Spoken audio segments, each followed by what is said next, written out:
Deion Sanders, cornerback, Florida State.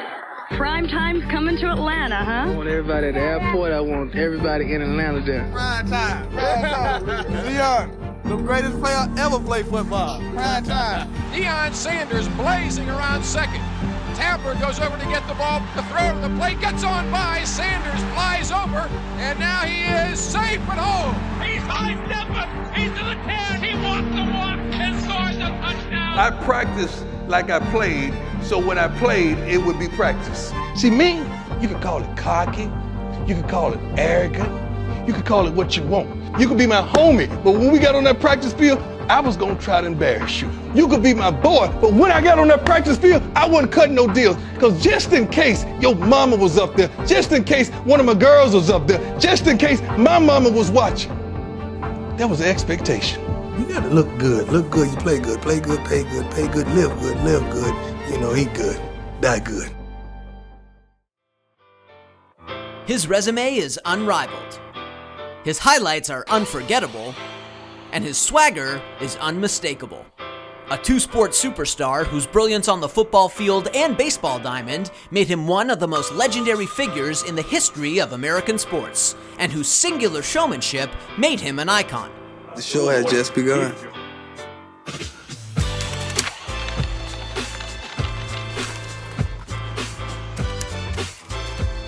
This is the story behind Deion Sanders.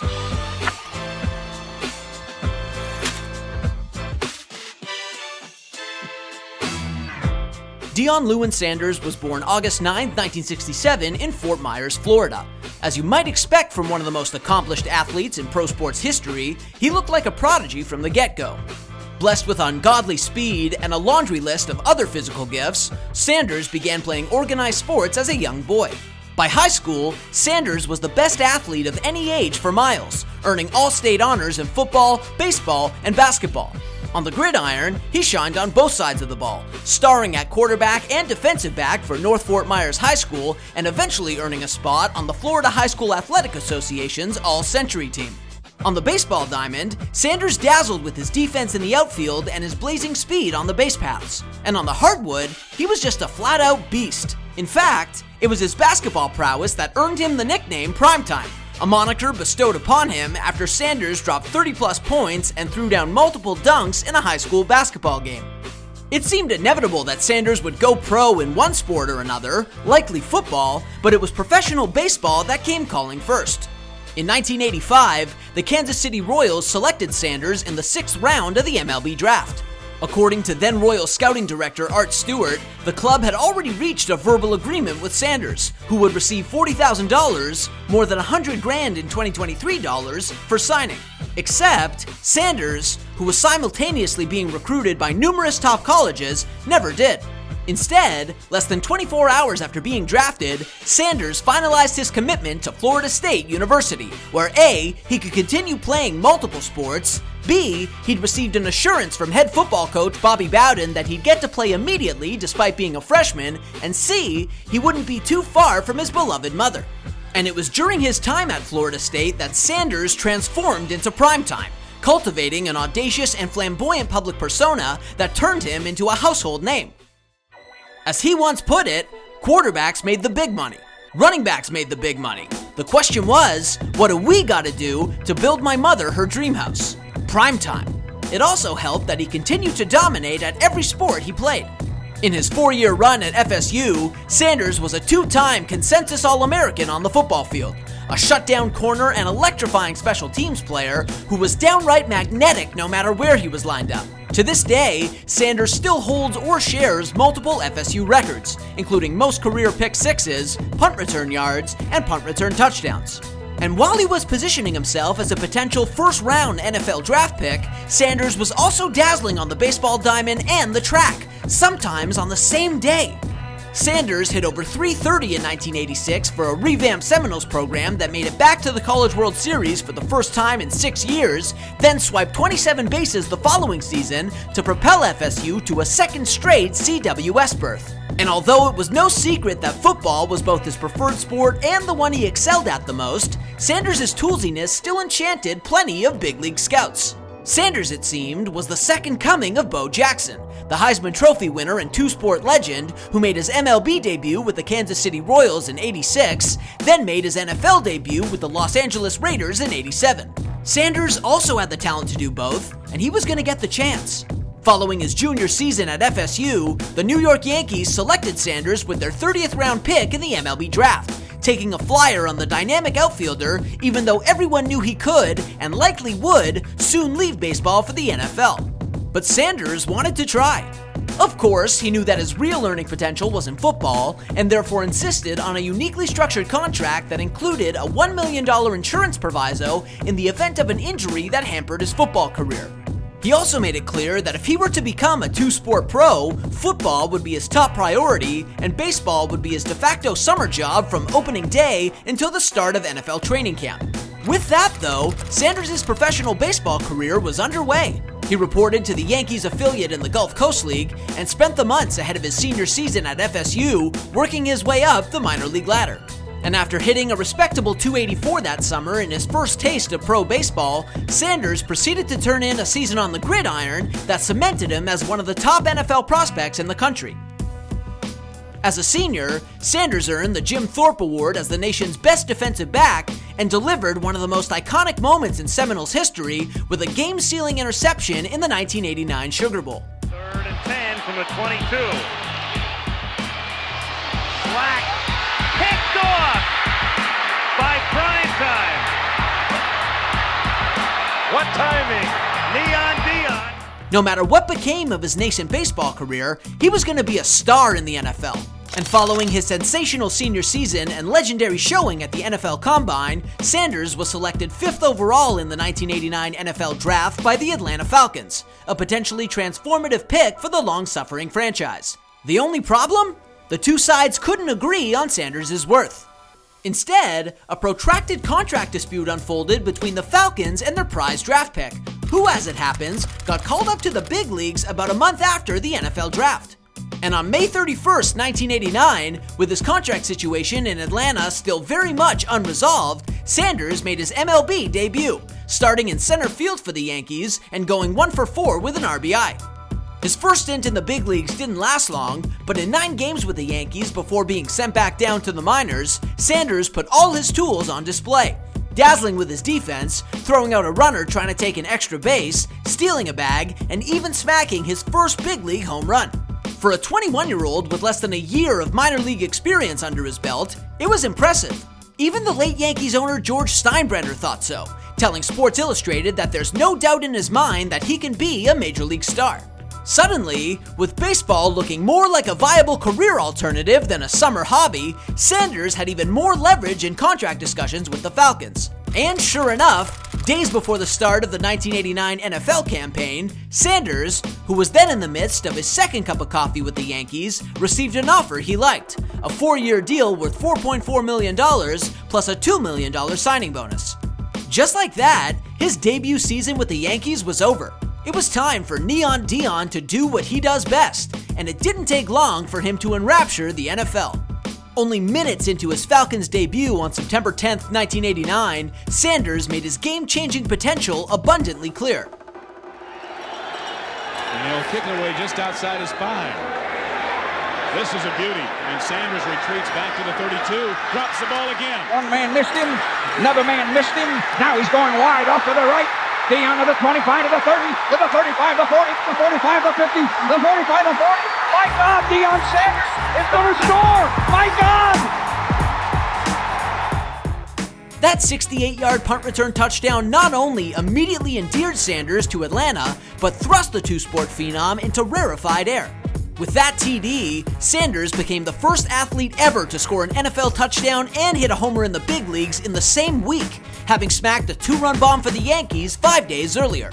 Though the Falcons ultimately struggled again in '89, stumbling to a 3-13 record, Sanders' electrifying play was a sight to behold.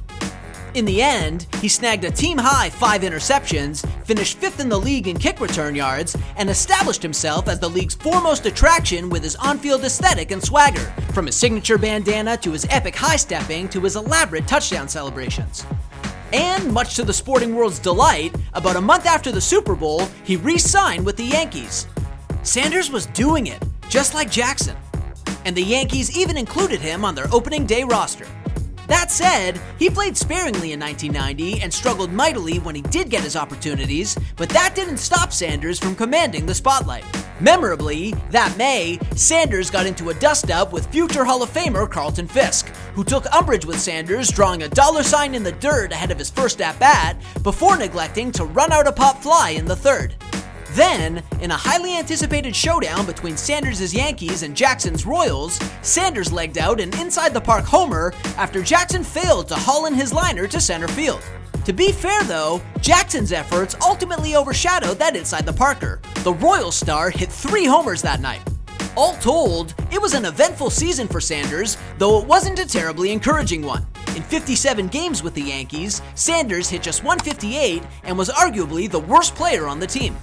Nevertheless, the Yankees were still keen to make Sanders a part of their plans moving forward, offering him a contract that kept him in New York through 1991 so long as Sanders agreed to stay with the club for the entire season. As it happens, Sanders was actually prepared to sign that deal only to see it rescinded at the last minute, causing a breakdown between the Phenom and the team that ultimately ended with the Yankees parting ways with Sanders in late July, with the start of NFL training camp looming. Still, while his disappointing season and fallout with the Yankees may have cast doubt over his baseball career, Sanders was actually about to hit his stride as a two-sport star. Following a solid sophomore season with the Falcons, Sanders signed a new baseball contract with the Braves ahead of the 1991 campaign, situating him in Atlanta year-round. He didn't exactly tear the cover off the ball in his first go-around with the Braves, but he improved his numbers significantly from his woeful 1990 campaign and was a useful player for a team that made it all the way to the World Series. However, Sanders wasn't there as the Braves fell in 7 games to the Minnesota Twins. In fact, he missed out on the MLB postseason entirely due to his football commitments. The consolation, though, was that Sanders played a pivotal role in 1991 for a resurgent Falcons team that made it back to the playoffs for the first time in almost a decade. That year, Sanders earned his first of 8 career Pro Bowl nods, dazzling on defense and on special teams, while memorably recording an interception in a wild-card round victory over the New Orleans Saints. And in the wake of his best season to date in the NFL, Sanders turned in his best season ever on the baseball diamond. In 1992, after having his contract renewed by the Braves, something seemingly clicked for Sanders, who hit .304 with 26 stolen bases and an MLB best 14 triples as the Braves' part-time center fielder. All of a sudden, Sanders had established himself as a core piece of a team looking to avenge its World Series defeat. He was so impressive that the Braves tried to get him to sign a new baseball-only contract. Their attempts were unsuccessful, but unlike in 1991 at least, Sanders was prepared to be there for the Braves for the entirety of their postseason run, his football commitments notwithstanding. And when October came around, what ensued was one of the most incredible months in sports history, a dizzying stretch of double duty for primetime. That October, Sanders somehow found a way to juggle both of his responsibilities, appearing in 8 games for the Braves and another 2 for the Falcons. In fact, no single day bolstered Sanders' legacy quite like October 11th, 1992, when Sanders suited up for the Falcons for an afternoon game in Miami, then promptly jetted to Pittsburgh to be there for the Braves' NLCS showdown against the Pirates. However, with the Braves chasing down a pennant, some in the baseball world questioned Sanders' decision to do both, none more prominently than Tim McCarver, the all-star turned broadcaster who went so far as to accuse Sanders of breach of contract. Sanders eventually got his revenge though, famously dousing McCarver in the Braves clubhouse following their NLCS victory over Pittsburgh. Thomas right here. Right now, here you go. I got a real man, you know that? You are a real man, Deion, I'll say that. Ultimately, the Braves fell to the Toronto Blue Jays in the World Series, but through no fault of Sanders, who went 8 for 15 with 5 stolen bases in the Fall Classic. And with that, Sanders had effectively eliminated any doubts that still remained about the viability of his two-sport career. Not only could he juggle both commitments at the same time, but he could play both sports at a high level, and that's what he did. For years, Sanders continued to spend his summers on the baseball diamond and his autumns on the football field, solidifying his unique place in history with his outstanding football career and simultaneously respectable baseball career. As the 1990s unfolded and Sanders bounced from the Falcons to the San Francisco 49ers to the Dallas Cowboys, he cemented himself as one of the greatest defensive backs ever, taking home a Defensive Player of the Year award in 1994 and winning a pair of Super Bowl titles, one with San Francisco and another with Dallas. He also became the first athlete ever to play in a World Series and a Super Bowl. Meanwhile, he continued to deliver on the diamond, hitting .276 with 81 stolen bases from 1993 through 1995 as he bounced from Atlanta to the Cincinnati Reds to the San Francisco Giants. Along the way, Sanders' on-field greatness, unique style, and unrivaled braggadocio made him a ubiquitous pop culture force, and he took every opportunity he could to capitalize on primetime's popularity. Well, alright. Yeah. You know, ever since I turned pro in 1989, when I signed the dotted line, it was strange. Those things changed for the better and for the worse. So I called my mama and she said, baby, must be the money. He was an unavoidable pitchman, endorsing everything from Pepsi to Nike. He released a rap album on MC Hammer's record label entitled Primetime. He became the face of the Sega football video game franchise, which was also dubbed Primetime. He even got to host Saturday Night Live. Finally, after 7 consecutive years of playing NFL football and Major League Baseball, Sanders opted to take a break from the latter. But with baseball off his plate, he just took on more responsibility on the football field. In 1996, the second season of his 7-year, $35 million contract with Dallas, the vaunted cornerback became a major part of the reigning champion Cowboys offense. All told, Sanders finished second on the team in targets and receiving yards while continuing to play lockdown defense. For his efforts on both sides of the ball, Sanders earned one of 6 career All-Pro designations. As it turned out though, Sanders got bored without baseball, and in 1997, he reclaimed his title as a two-sport phenomenon, re-signing with the Reds for what proved to be his most rigorous season as a baseball player. That year, Sanders played in a whopping 115 games for Cincinnati, easily a career high, and qualified for the batting title for the first and only time in his career. The Reds' leadoff man hit .273 that season while stealing 56 bases, the 5th most in the major leagues, before leaving Cincinnati late in the year to rejoin the Cowboys. With that, however, Sanders' days as a two-sport star mostly came to an end. Following his 97 season with the Reds, the 30-year-old Sanders stepped away from baseball for multiple years, a hiatus that eventually started looking like a de facto retirement. In 98 and 99, Sanders played football exclusively, padding his Hall of Fame resume with more Pro Bowl nods and another 5th-place finish in Defensive Player of the Year voting. He remained so effective late into his career that he managed to land a 7-year, $56 million contract from the Washington Redskins at the age of 33. And despite the fact that he had recently gotten the itch to resuscitate his baseball career. In 2000, only months before landing his mega deal with Washington, Sanders signed a minor league contract with the Reds, who assigned him to their AAA affiliate. But Sanders didn't end up playing in the big leagues that year, and his struggles in the minors hinted at a broader decline for the aging star. In his first season with the Redskins, Sanders was a shell of his former self. He found himself getting upstaged by fellow cornerback Champ Bailey. Opposing QBs targeted him more than ever, and Sanders even lost his job as punt returner midway through the campaign. It was unequivocally the worst season of his career, but it was soon followed by a heartening triumph that re-established Sanders, however briefly, as a two-sport star. In 2001, after re-upping with the Reds once again, Sanders returned to the major leagues for the first time in 4 years, getting called up in May to replace an injured Ken Griffey Jr. His return was an unforgettable one, with Sanders going 3 for 3 with a homer in a Cincinnati victory. There he goes, gets a big break. Deion sends it to right. That's gonna be gone. Welcome back, Deion Sanders. Yes, sir. That triumphant return, however, marked the high point of Sanders' season. From that point onward, he slumped terribly, hitting just .173 in 32 games before being released by the Reds in June. And although he wasn't quite ready to call it quits, signing a minor league deal with the Blue Jays weeks later, he lasted only a month with their AAA affiliate. With that, his days as a professional baseball player were over.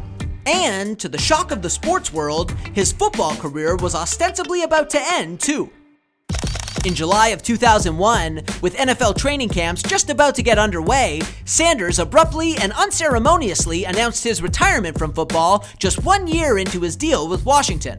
Disenchanted with the Redskins and his own declining play, Sanders called it quits and went from two-sport phenom to retiree in a span of weeks. Still, that didn't diminish the magnetism of Primetime, who was no less visible in retirement. Following his decision to hang up his cleats, Sanders landed a gig as an analyst on CBS. He made frequent appearances on ESPN. He even hosted a Miss USA pageant. But just as he was seemingly settling into post-retirement life, football came calling once again. Well, technically, Ray Lewis and Corey Fuller came calling. And at the urging of his friends, both Baltimore Ravens fixtures, Sanders made the shocking decision to come out of retirement at the age of 37 and join Baltimore for one final run in the NFL.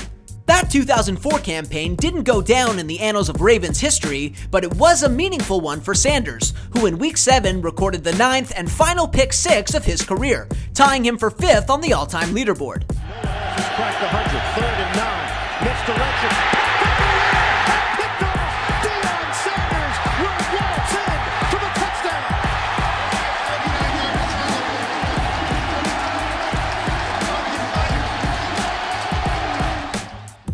All told, despite playing in only 9 games, Sanders impressed the Ravens enough to land a new contract for the 2005 season. That year, at the age of 38, Sanders played in all 16 games for Baltimore, finishing with 3 interceptions and parking himself in the top 25 all-time in that category. At season's end, Sanders announced his retirement for the second and final time, walking away for good with a more impressive resume than almost every other cornerback in NFL history. A legacy that got him inducted into the Pro Football Hall of Fame in his first year of eligibility. In my dormitory room at Florida State, I created this image, this thing that you could imagine. You could love him or hate him, but he was prime. And in the years since, Sanders' legend has only grown, his success and longevity as a two-sport pro inspiring even greater amazement in today's era of increased specialization.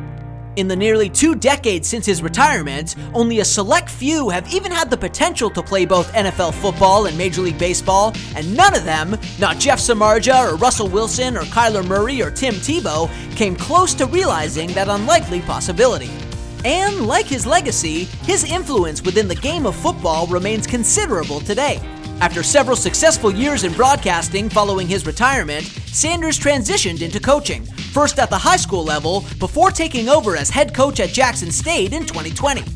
There, Coach Prime not only reinvigorated a program that went 27-6 under his stewardship, but was instrumental in raising the profile of HBCU athletics. It was Sanders who lured 5-star recruit Travis Hunter to Jackson State, making him the highest-ranked recruit in HBCU history, and when Sanders left Jackson State for the University of Colorado in 2022, Hunter followed. Just like he did as a player and as a broadcaster, Sanders, as a coach, has his own gravitational pull. And almost 20 years removed from his last NFL snap, and more than 20 years removed from his last MLB at-bat, he remains a larger-than-life figure and magnetic personality who commands attention wherever he goes, a testament to his mind-boggling resume and his profound imprint on sports history.